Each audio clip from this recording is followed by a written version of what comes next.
Hello and welcome to Musing. My name is Craig Seibert, and today I will be joined by my brother George Seibert. We love to talk about music. We're passionate about it, and it's a big part of our lives. Every once in a while we have these conversations, and we thought we'd just like to share those with you. So if you love music, sit back and enjoy this podcast.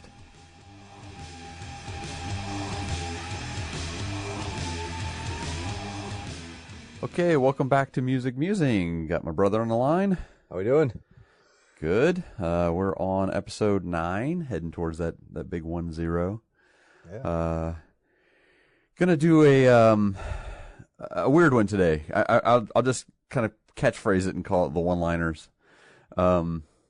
We kind of started talking about it a few seconds ago, just before we started recording, and I figured we'd just jump in and kind of explain what we're looking for. And I think it's more about how music is written, how the words are written, than the music for this one.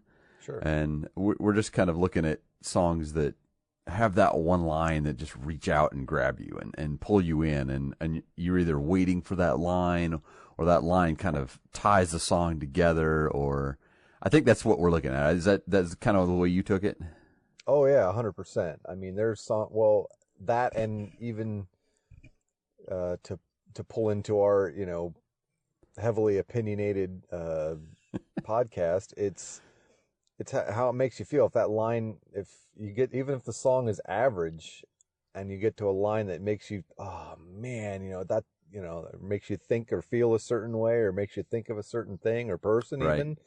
I mean, I think that's basically what this one was about, and I know we've been over this in past podcasts, that you're more of the musical side of it, and we did the riffs or the intros or the solos or things of that nature, and I'm more, I don't appreciate it any less, but I mean I'm more towards the, if somebody writes a hook to a song or a line in a song that's like staggering or breathtaking to me, that's why I keep going back to delve in deeper. What does that mean? What does he mean? What does that mean to him? And what does that mean to me?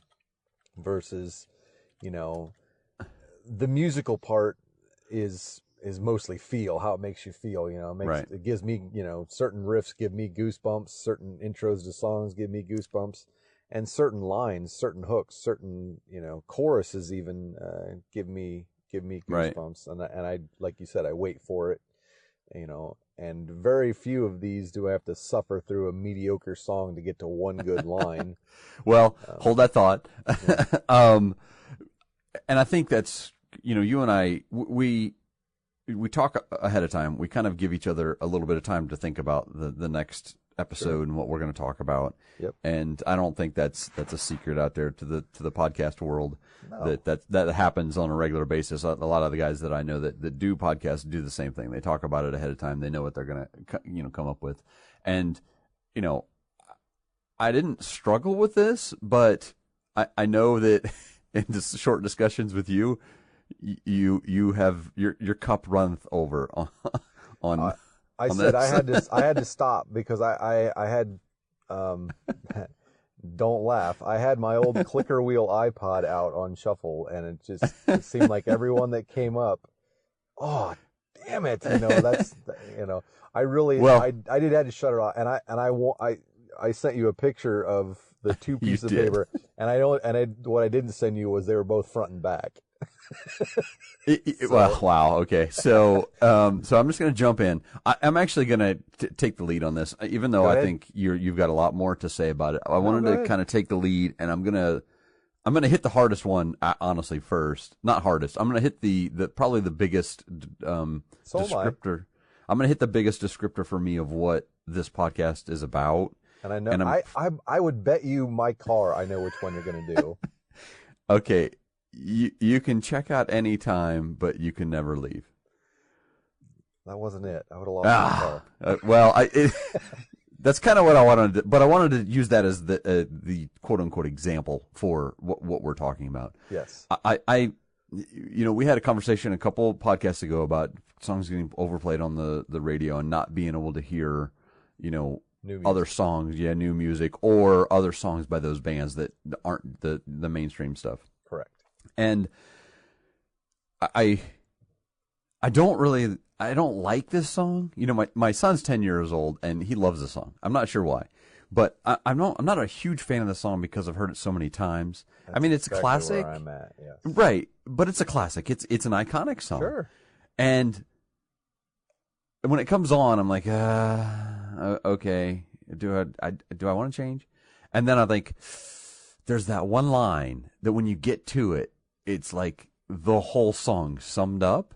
And then it goes right into that beautiful guitar solo. And exactly. And that's what we're talking about is I almost only listen to that song nowadays just to hear that one line and then be swept into the solo at that point. Right. There are a lot of lines in that song that stand out, and they were pretty good, you know, wordsmiths when it came to music, the Eagles. Sure. Oh, absolutely. But that one line is what totally sticks out. So I'm basically just going to open the floodgates. And first off, what one did you think? I mean, is it on your list? It's not actually. I left it off because I figured I would have bet my car you would have started with it. Was She Calls Me Goliath and I Wear the David mask. So I had 3 parting list songs written down, and that's one of them. Or parting shot. Well, see, okay, so I had it in reverse. There you go. Was no way it couldn't have been on your list. So I got backups. So we're good. So I'll open the floodgates. I mean, kind of shoot me a couple off your list. What and why? Well, I mean, we've been over this to great extent.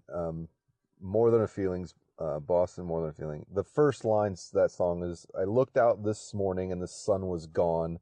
I turned on some music to start my day. I lost myself in a familiar song. I closed my eyes and I slipped away. Yeah. It gave me goosebumps reading it. Wow. There's nothing that explains my life as a whole than that. Not every day, you know, the sun comes up every day or whatever, you know what I'm saying? Right. But to hear those words, that's why that song will probably never be eclipsed as my favorite song ever written. But and I'm not going to go into great detail because I've got a huge list. But that's those words that's how I am, you know, how I perceive I mean, music is, you know, I put on some music, I close my eyes and I slip away. That's it. I mean, that's the goal. That's what music does for me if I need it to. Sure, I have music on all the time or whatever, but if things are going good or things are going not so good, I turn on some music and it doesn't matter, you know, if I turn on the right music. And I think you kind of alluded to me being the more the music side again, because I play guitar and that helps a lot for me to feed into that side of it. But, you know, it's difficult to argue the fact that the words are going to are going to take over the music for a lot of people. I mean, because it's obviously what you know, the biggest part they can relate to, because everybody talks, most people speak. Well, that's what I mean. And if the singer is the songwriter, I think it adds to that. But I think the passion with which the lyrics are even expressed sometimes makes a difference. Right. Because you can have a well-written song that, if your singer sucks, or, you know, like Nikki Sixx wrote the song, but Vince Neil sings it poorly. I mean, you know, to use lack of a better example. No, and the opposite though, and I'll actually, it's funny, you actually just tied into the one of the like 6 that I could remember. So we differ on Leonard Skinner, but there's a line in "Give Me 3 Steps" that the way he sings it, I still wait for that part in that song, but the way he sings it kind of just reached out to me. It's I know you don't know me, but I'd like to ask just one favor of you. Yeah. And he gets to the you, and he kind of emphasizes it in a completely different way than you normally would. And I'm like, now the rest of the story is going to come out. Exactly. And that kind of tied into the one I had of the Rolling Stones, because I'm not a huge Rolling Stones fan. We talked about this the other day too. In Honky Tonk Woman, you know, one of the first lines is, you know, he met a gin-soaked barroom queen in Memphis. But I mean, and he says, and I just can't seem to drink you off my mind. And so for the Rolling Stones to go kind of totally American, you know what I mean, for a minute, being a British band or whatever, that line always kind of stuck out to me as quirky, because they're a British band, and you're like, but it was totally, Memphis, Tennessee, can't seem to drink y'all. It was almost country. It was almost a country line, that stuck out in the Rolling Stones. But another speaking of Seven Mary Three, the song "Lucky," one of the first in the first chorus, or in the first verse, I'm sorry, it says, "Son, time is all the luck you need." Huh. And that line always speaks to me, because time is fleet. I could speak for volumes on any one of these lyrics that I wrote out, but I mean, that was always a pertinent verse in a kind of an obscure Seven Mary Three song that not a lot of people have heard, actually. Well, and for me, an even obscure verse, I'd have to look up the lyrics to that one. There's another line in there that I think reached out to me in that song, but I think, not to get too philosophical, but I think certain lines will also reach out to different people for different reasons. And different lines in the songs. I mean, sure. The Eagles one I mentioned is, again, I hate to use the word iconic, but even that line is, kind of overquoted and used by people and overused by people, and very iconic, that particular line. So it kind of stands out, and it defines that song. So, but, other people might be attracted to different parts of that, Absolutely. I call it the captain and said, "Please bring me my wine." I mean, maybe that attitude is what, attracts people to that song. See, I'll tell you that, they stab it with their steely knives, but they just can't kill the beast, is what sticks out to me. No, I know, I get it. Well, and it's kind of like that. Honestly, you and I are both Creed fans, and there's a lot of lines in their music that stick out. But the one for me that always sticks out is, "The more you hold us down, the more you press on," and that line got me through a lot. When that song came out, I wasn't in a particularly low part in my life, but shortly after, very shortly after, I got into a low part, and that part of that song was something I could put on repeat and probably listen to it over and over again, and it was my inspiration at that point. So right. And see, it's on my list, was "From My Own Prison, a light to free me from my burden and grant me life eternally." Was a huge, "From My Own Prison" was huge in my deal. Yeah. And that segues into, and it's, everybody always mocks me for, I have a John Mellencamp one on here from the Authority song. Really? From that song? I would have went with Jack and Diane. No, see, but whenever I heard the lyrics to this song, it was so impressive to me. It said, he went in to talk to his priest, and it said, "I said, growing up leads to growing old and then to dying, and dying to me doesn't sound like all that much fun." His priest like, you don't need this. You need to grow up, son. And then he's like, growing up leads to growing old and then to dying. I don't want to do that. And it struck me as so funny and so poignant at the same time. I always loved that line in that song. Wow.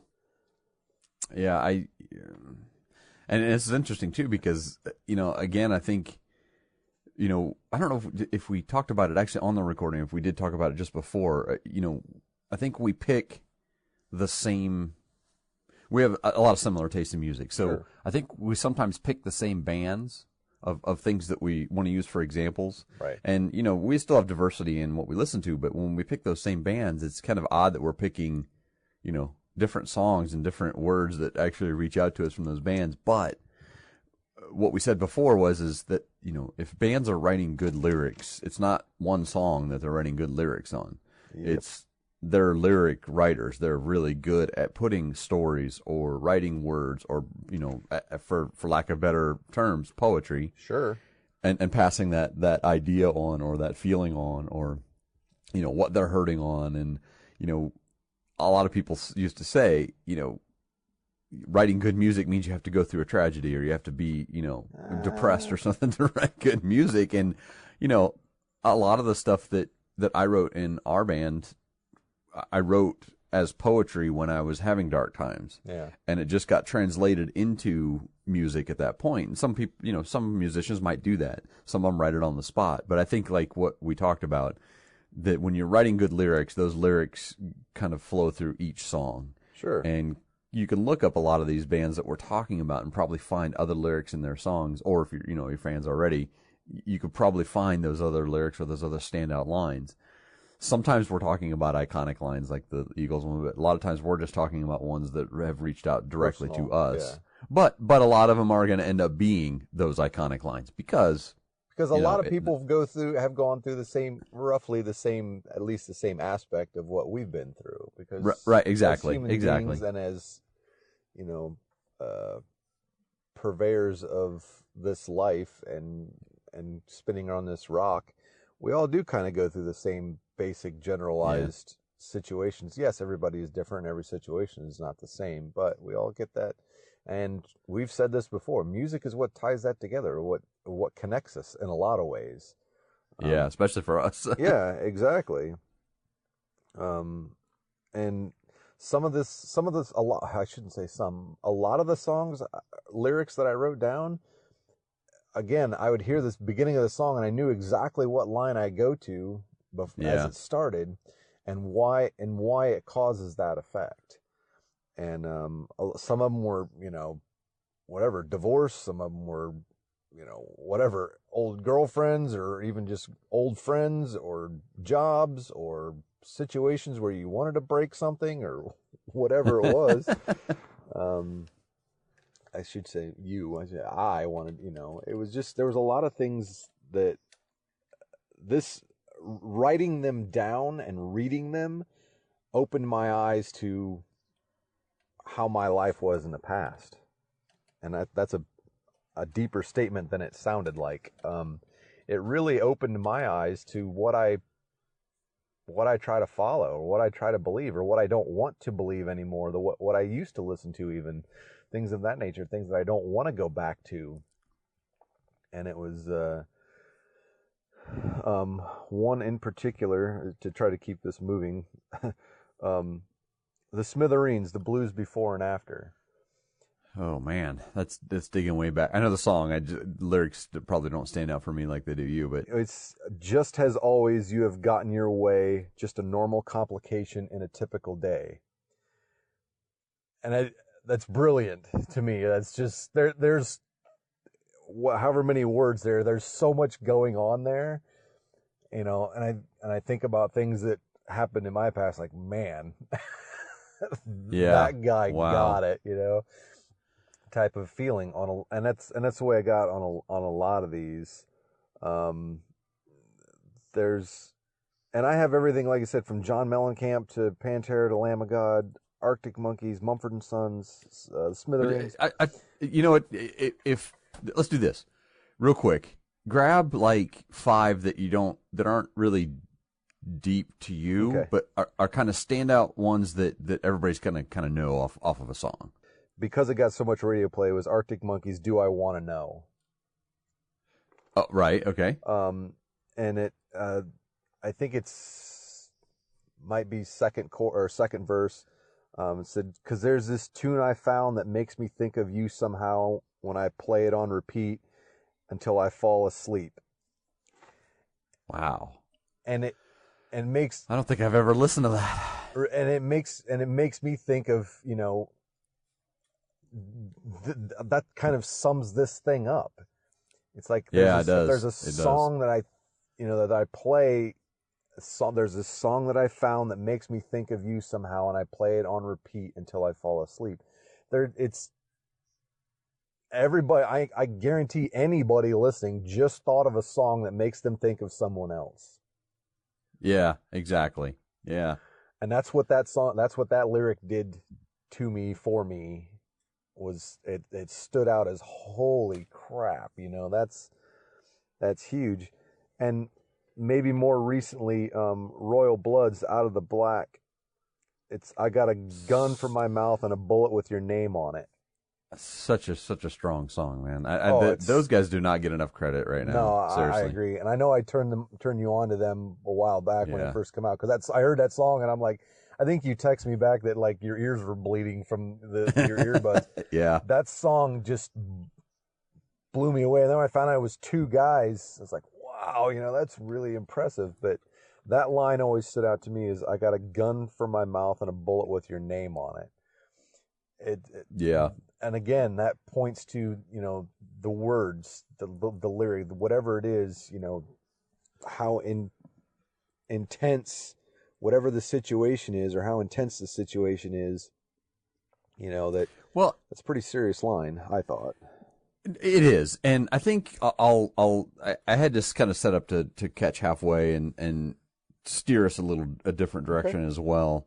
That there's also the other side of it. There's also the fun side. There's also songs that I listen to out there that, I kind of listen to and I hear that line and go, that's kind of funny. Oh yeah. That's weird that you'd say it like that. And one of them for me is the opening to What I Got by Sublime. Early in the morning, rise into the street, light me up that cigarette and strap shoes on my feet. Oh yeah, it's beautiful. I can't. That line makes me smile every single time, because is he wearing sandals? Is he wearing Velcro? Yeah. No, really, seriously though, that line always, the song starts out and it's just music, but as soon as it starts, immediately I know which song it is, and then I almost chuckle even before I get to it. Oh, yeah. Like I know what the opening line is going to be, and it's fun. It's kind of interesting, and another song for me, which I'm a closet Pink Floyd fan. Don't tell anybody. Nothing about that. But Nobody's Home. There's two lines in that song after a break that, one, I don't know how he sings them so eloquently, and two, every time I hear it, I'm like, that's deep. So I'm going to try and read it as best I can. I've got the obligatory Hendrix perm and the inevitable pinhole burns all down the front of my favorite satin shirt. Just try and say that. and not only does he sing it, but he sings it perfectly in time with the song, and it feels great when I hear it. And it's like, wow, I just wish I had the talent to be that eloquent? articulate with how I speak and eloquent with what I'm saying. So, but yeah, I just kind of wanted to say that, yes, we feel these words, and these lines are a lot of, what reach out to us and touch us deep, but there's songs out there that some of the lines are just, it's borderline funny. Oh, sometimes. Absolutely. No, and that's, again, that's what I found out, that a lot of the stuff I listened to was, I hate to say the word negative, but I mean, it was not campy, not, Right. I gravitated towards music that was written out of angst or out of anger or out of darkness or out of, loss or whatever you want to call it. And I think that's why I mean, a lot of my, younger youth or whatever was so, I mean, it wasn't goth or anything, but it wasn't like campy or, Right. but I love, like I'll listen to the Mighty Mighty Boss Tones or, something ska, but even that, if you listen to that, I mean, it's upbeat, but it's the lyrics and the writing are very, very dark or very, very heavy, a lot of times. But if you listen to the Bloodhound Gang, and it kind of makes that kind of,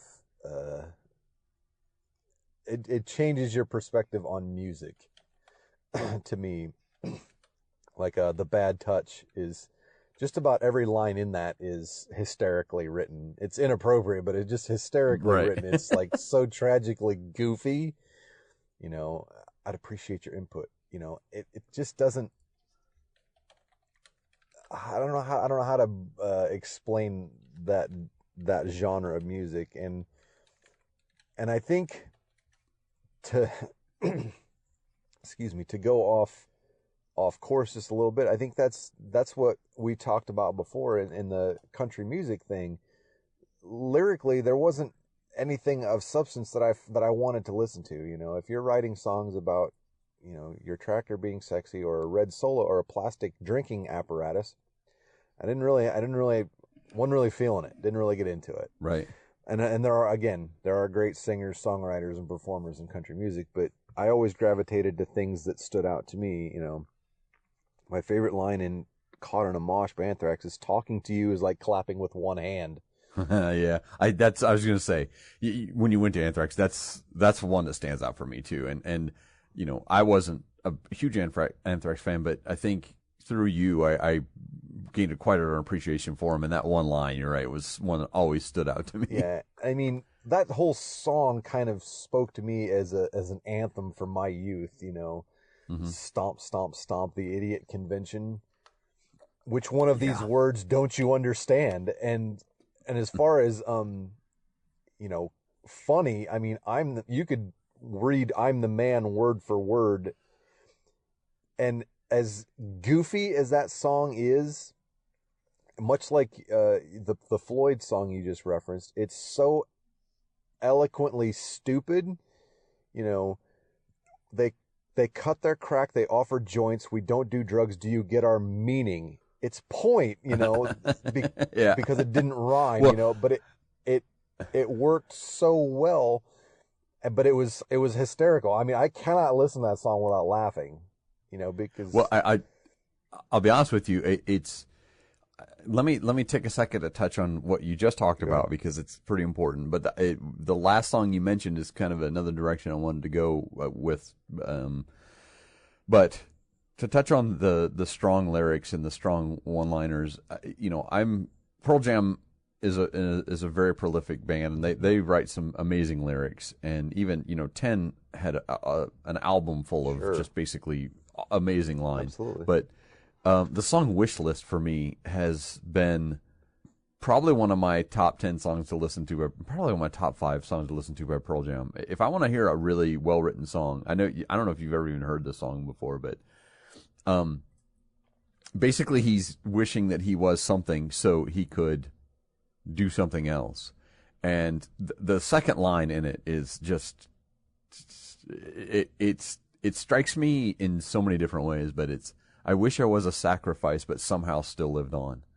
Wow. And yeah, when I listen to this song, it's him wishing that he was something so he could be something else, and they're usually contradicting to what the first part of it, the line is. But that line has just always stuck with me. The first time I heard it, I'm like, wow, that's such a strange concept. Yes, and pause for effect right here. Yeah, and I will tell you, Eddie Vedder wrote it, but Chris Cornell performed it in Temple of the Dog. "Call Me a Dog," there's a line that says, "You wore me out like an old winter coat, trying to be safe from the cold." Oh man, yeah. Deep. That what you just said that line has the exact same effect on me. What you just said, yeah, gives me goosebumps. Like, damn, you know. But and see, well, but the dramatic effect was Eddie Vedder wrote it and Chris Cornell performed it. So I think I don't know if it adds to it for me, but bonus, it's icing maybe. on the cake. But yeah, that's exactly what I'm talking about. Well, you kind of ended up with "I'm the Man" and the, I don't want to say comedy, but the funness of that song and stuff. And you know, I'm going to segue that to an idea that I had when this was late in the game. Kind of, we usually try and take the 2 weeks to think about it. This was kind of late in the game, but as far as one-liners go, I think the Beastie Boys have it down to a science. I purposely avoided the Beastie Boys because I would have had 4 pages front and back of. And I'm avoiding them too. I'm technically avoiding them by saying this because I think rap genre and hip hop genre kind of have that feel where each line is a in and of itself, yeah, a kind of a one-liner. But the Beastie Boys were kind of masters at that. I mean, you could pick, again, I'm not going to even throw any lyrics out, but it just go put on License to Ill or Paul's Boutique and just, let a line run and pause it and just think about it, and let a line run and pause it and just think about it. I got arrested at Mardi Gras for jumping on a float. My man MCA's got a beard like a billy goat. You can't do it. Yeah. You can't do it. No. It's infinite. Just pick one. Pick an album, pick a song, and you could pick 10. But I wanted to say that though, because a lot of songs that we listen to and a lot of songs that we're talking about today they're songs. They're kind of stories, especially songs like "Give Me 3 Steps" by Leonard Skinner is a story. Good. It's a song. You're opening my door. Go ahead. Just continue. Okay, well, that's what I was saying is bands like the Beastie Boys or even Beck. I mean, there's some songs that Beck has written that are, Absolutely. "Loser" is a very cool song, a very iconic song, but every line in that song is just something weird. It's not really. But it's brilliantly weird. It is brilliantly weird, but it's one-liners. Like the whole thing is just one-liners. And while I like that, I don't have any problems with that. I think I gravitate more towards the songs that flow. That flow and have a more of a round story built into the song. So and I'm not saying that those bands like Beastie Boys and Beck can't do that or don't do that in some of their music. I'm just saying that they're more prone to be a list of one-liners. Oh, absolutely. Okay, and here's where the hate mail comes in, because you didn't just open it, or you kicked the door open for something that I wasn't really hoping for, but okay, so last time we went over that I think Metallica's overrated and Justin Bieber. I gave credit to Justin Bieber. Yeah, I don't know if we would need to relive that, but I think Nickelback is the best storytelling band going right now. Yeah, well, obviously I know which song you're going to go to, but let me dig. I mean, most of them. I agree. I agree. Think they're the. I don't know how. I really don't know how that band got its bad stigmatism. I really don't. Because of Chad Kroeger. But what? I don't know the guy. Anything you read about anybody else, he's a douchebag. I don't know him. Never met him. I really wish there wasn't that stigmatism, because I really do. I mean, it's not. I like the band. I like most of the stuff that they do, from the really heavy stuff to the really campy. Hey, I want to be a rock star. I thought it was brilliant. Yeah, the I did too. Rockstar song was brilliant. But and then you take songs like "Side of a Bullet." That song is, honestly, if I had to pick a song by Nickelback that is my favorite song, that song is my favorite song, and not because it's good.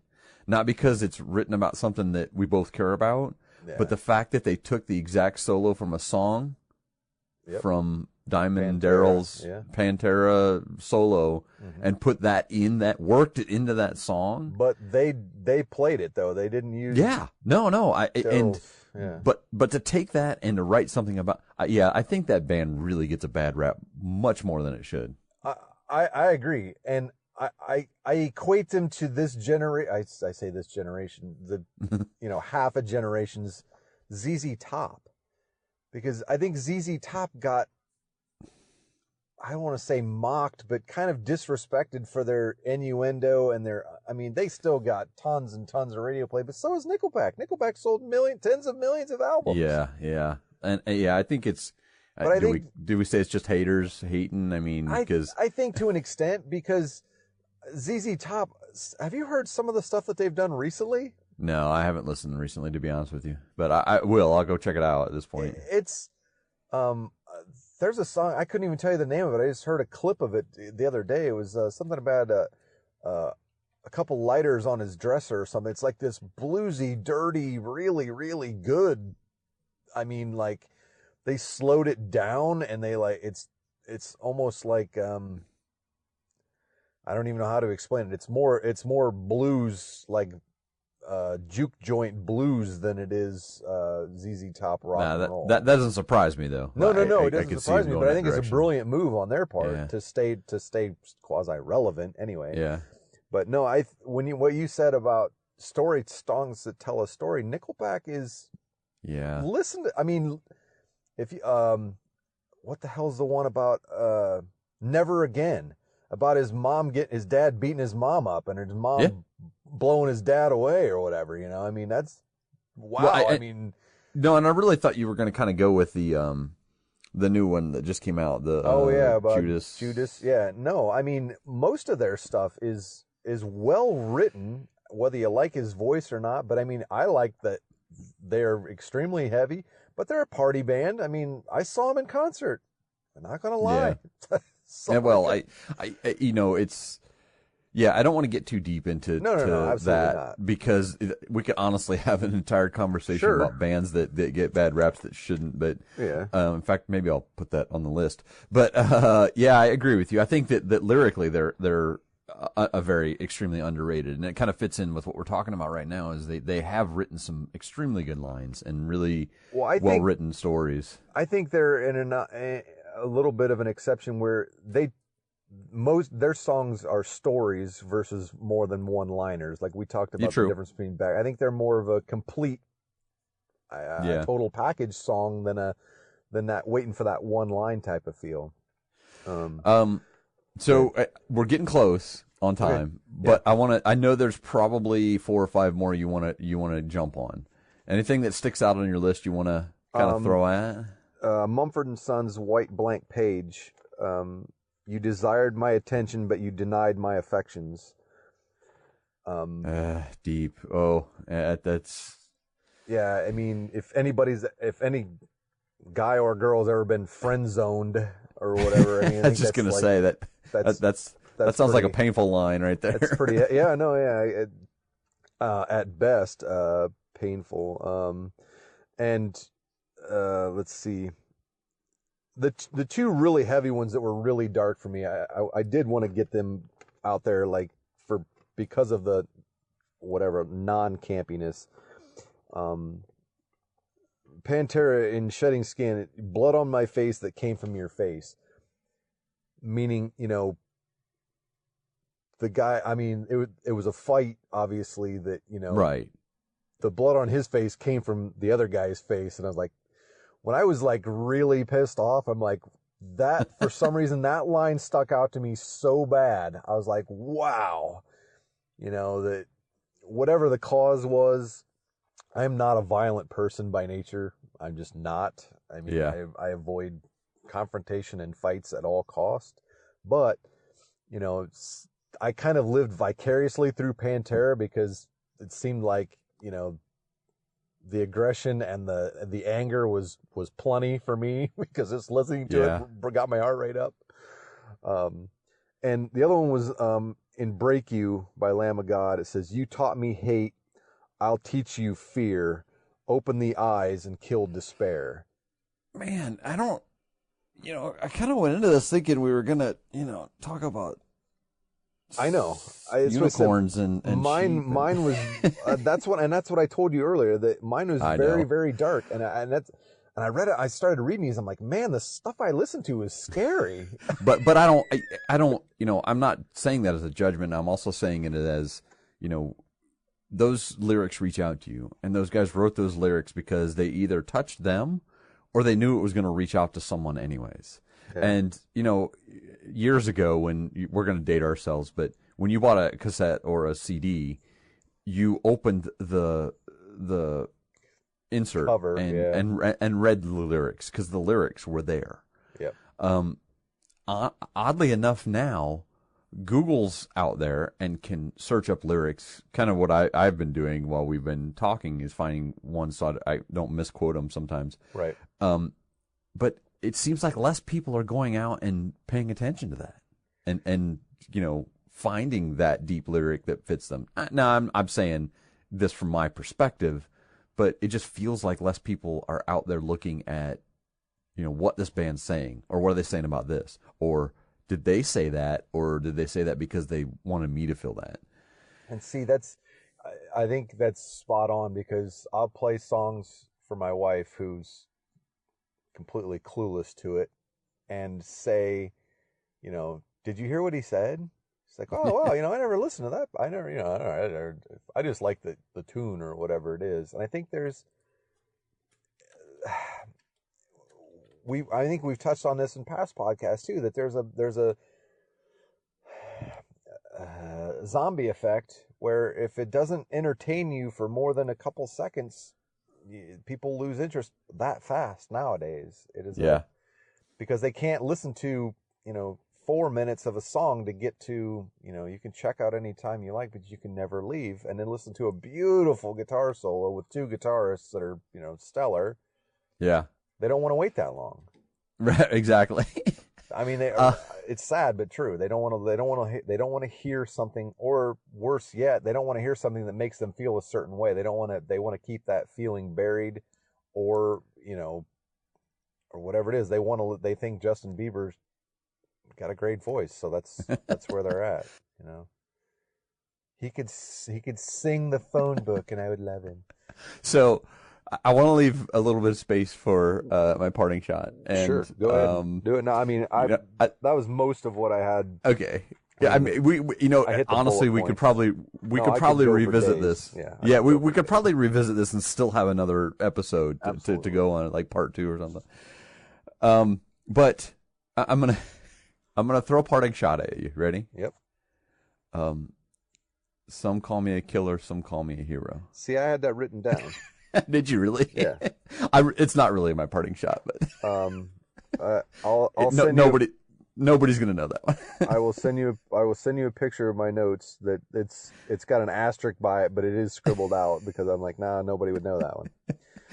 You know what? I'm gonna build a Spotify list, but unfortunately that won't be on it. I don't think we ever made it to Spotify, but I wrote a lot of lyrics that were poems, and Patrick, our singer, kind of translated those into songs, and I felt that I was very competent in writing poetry. As far as writing songs, that line actually I think came from him. I don't think that actually came from something I wrote, but I think it was written off of what the poetry that I wrote for the song, right, or that we pulled for the song. But an honest parting shot is. It's a little bit out of the limelight right now, but it was a couple months ago. And I'm going to read a line from a song, and I'll see if you actually know what it is. But I didn't think about this song immediately, but about a week after an incident happened, I pulled up the lyrics because I'm like, wait a minute. So I'm going to read this line. Ready? Yep. I'm tired of being what you want me to be. Do you know what song that is? It's familiar. It's familiar, isn't it? Yeah. So it's "Numb" by Linkin Park. Oh wow. Yeah, very telling. After I went back and listened to it.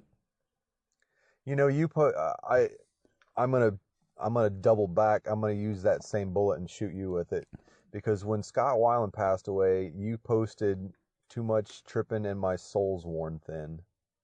Yeah. Mm-hmm. And that stuck with me. So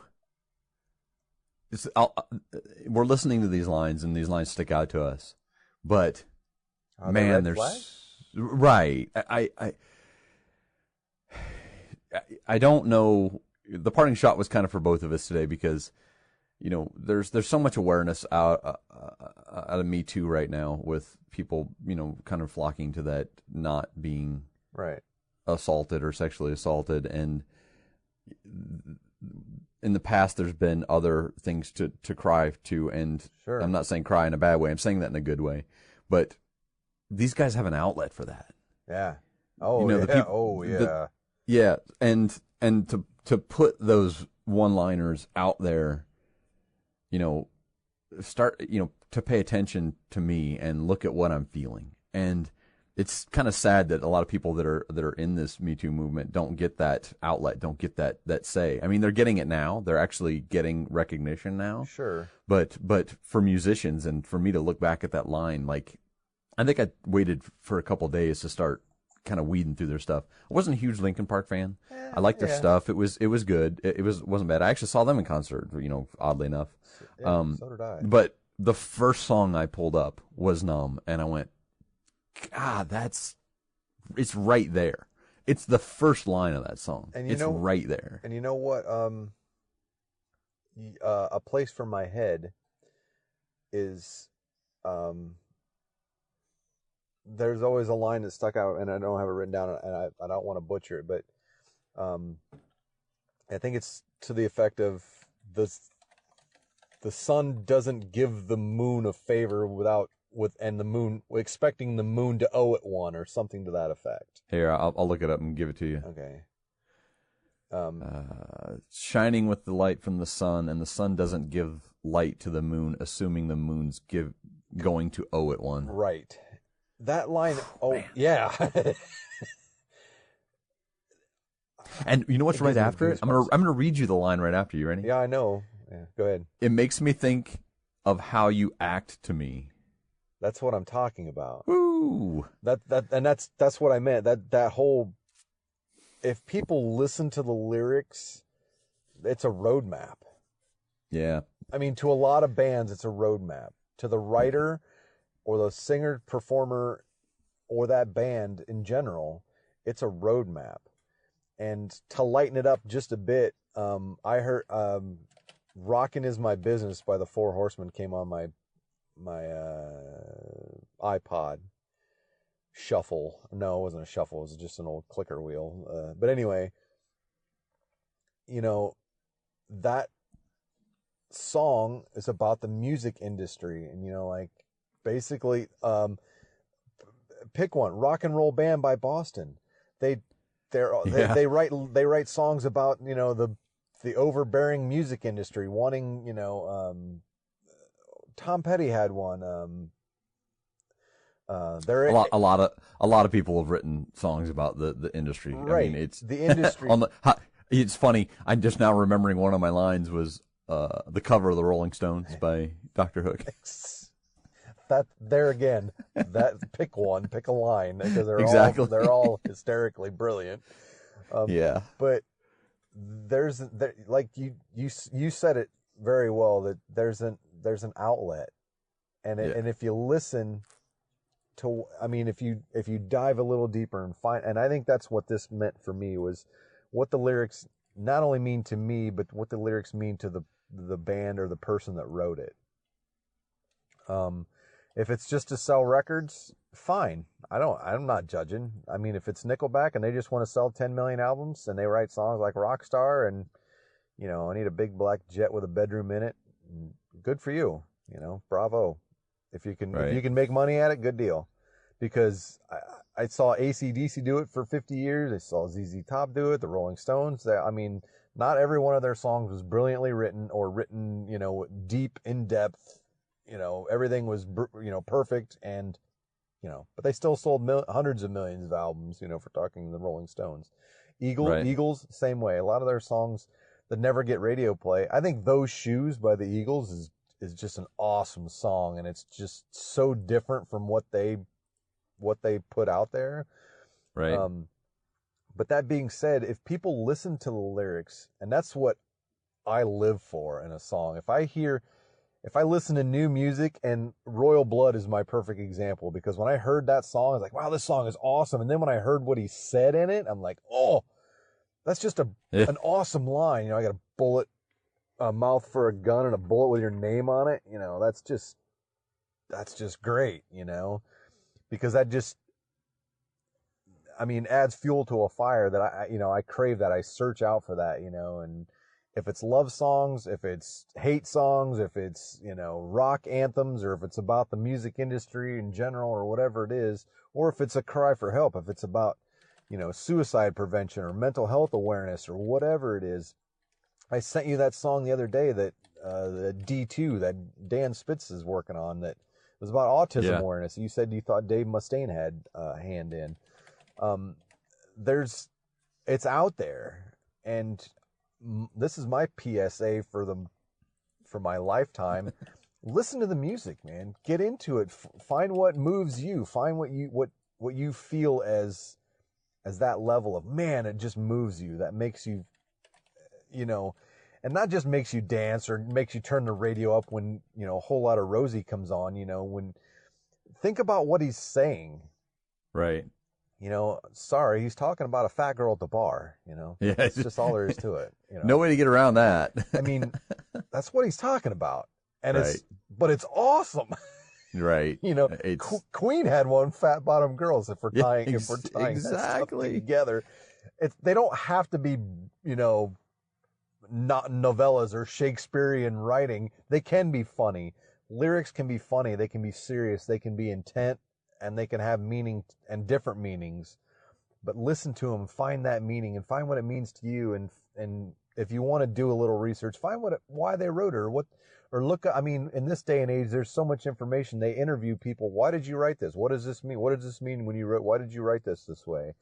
And Right. there's interviews, there's articles in Rolling Stone magazine and YouTube and whatever that explain what they were thinking. And you're like, oh wow, that's cool. I never even thought of that. Or it made me feel this way. But they wrote it because of this.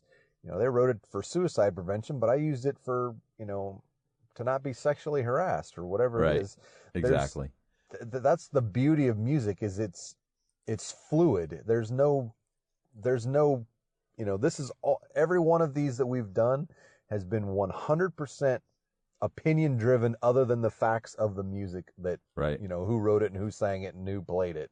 So Yeah.